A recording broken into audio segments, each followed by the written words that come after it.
আজ থেকে 15 থেকে 16 বছর আগে একটা ডিগ্রি থাকলেই ভবিষ্যৎ নিয়ে অনেকটা নিশ্চিন্ত হওয়া যেত, কিন্তু 2026-এর বাস্তবতা কি এখনও একই আছে?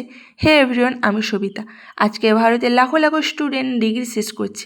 মিডিল ক্লাস পরিবারের বাবা মা অনেক আশা নিয়ে সন্তানদেরকে পড়াচ্ছেন, কিন্তু শুধু ডিগ্রি থাকলেই কি আজকালকার দিনে নিজের পায়ে দাঁড়ানো সম্ভব? আর শুধু একজন স্টুডেন্ট নয়, একজন হাউসওয়াইফ, জব সিকার বা যে মানুষটা নিজের সময়টাকে কাজে লাগাতে চায়, তার কাছেও একটা প্রশ্ন আছে, আমি কি নতুন স্কিল শিখতে পারি? আমি বলছি না ডিগ্রির দরকার নেই, ডিগ্রি তোমার এডুকেশনের অংশ। আর স্কিলস হতে পারে তোমার practical ability, digital marketing, video editing, graphic design, ফ্রিল্যান্সিংয়ের মতো স্কিল শেখা নিজেকে নতুনভাবে প্রস্তুত করার একটা পথ হতে পারে। শুধু সার্টিফিকেট জমিয়ে রাখলে হবে না, শিখতে হবে, প্র্যাকটিস করতে হবে, কাজ তৈরি করতে হবে এবং নিজের স্কিলের পোর্টফোলিও বানাতে হবে।